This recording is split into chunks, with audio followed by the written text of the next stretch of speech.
Hello traders. Nifty आ bank Nifty 7 अप्रैल को trade करने कौन कौन लेवल से पारे चलते आम एनालिसिस करवा। चलते प्रथम देखा Nifty.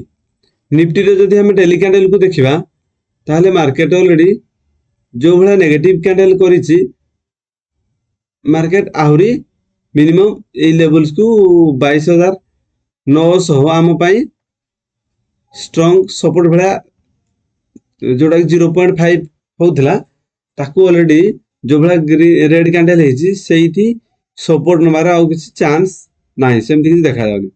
Next support down side रोज 22,800 नेक्स्ट रोज 22,700 ये दीटा नेक्स्ट सपोर्ट भाया काम करि पारे। जदि आंकु ब्रेकडाउन दउजी मार्केट ये दीटा को किंतु मार्केट आहरी डाउन आसबार बहुत पॉसिबिलिटी अछि। जदि आमे गोटे ट्रेल लाइन भी ड्रॉ करवा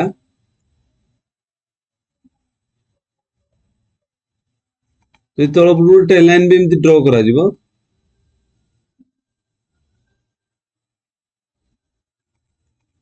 तो मार्केट एमती ट्रेल लाइन करा जिवो ट्रेल लाइन को भी मार्केट डाउन साइड ब्रेक कर सारे तो आम पाई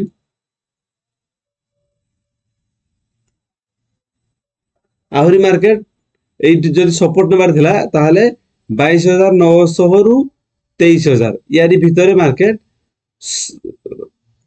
ये बेस क्रिएट करी मार्केट अपसाइड मूव करि थांता किंतु जो भाया रेड कैंडल आहरी मार्केट डाउन आसबार बहुत पॉसिबिलिटी अच्छी। तो आम पाई कौन प्लान हम 15 मिनट टाइम फ्रेम रे by chance gap up open हो एरिया रे जेकोसी वे गैप अप ओपन होउची ताहले हमकु डाउन साइड व्यू ही रखा पड़ो।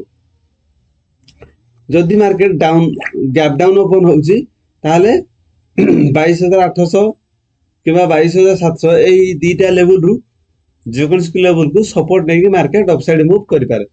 किंतु जदि फ्लैट ओपन होउची तो जस्ट गैप अप ओपन होउची ताहले एई क्षेत्र रे हमकु डाउन साइड व्यू रखा पड़ो। चलो देखा बैंक निफ्टी। बैंक निफ्टी रो जदि आम डेली कैंडल को देखा मार्केट एक्जाक्टली रेजिस्टेंस पाखापाखी अच्छी जो मार्केट सेलिंग आसला एक्जाक्ट आमर 51,000 52,000 गोटे राउंड लेवल पाखापाखी सेलिंग प्रेशर आसुची एक्जाक्टली गोटे रेड कैंडल है। निफ्टी भी बहुत रेड कैंडल है डाउन साइड मूव रो पॉसिबिलिटी अच्छी। तो मार्केट इठू आहरी डाउन साइड व्यू आसबार बहुत चांसेस अच्छी। तो चलो देखा 15 मिनट टाइम फ्रेम रे आम कौन लेवल से पारे। मार्केट रो व्यू रही आमर 51,000 रु 52,000 यारी भितर मार्केट 1000 पॉइंट भितर घूरी बुलूची जो आज 52,000 पाखापाखी मार्केट गला से सेलिंग प्रेशर आस 51,500 मार्केट सपोर्ट नहीं।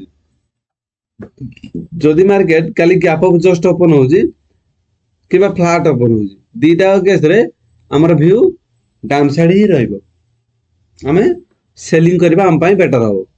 जदि मार्केट गैप डाउन ओपन होउची ताहले एरिया जदि ओपन होउची ताहले हम पाई सपोर्ट भला काम करबो 51,000 गोटे राउंड लेवल। फ्लैट ओपन हो जस्ट गैप अप ओपन हो दीटा केस रे हम डाउन साइड भी रखिबा।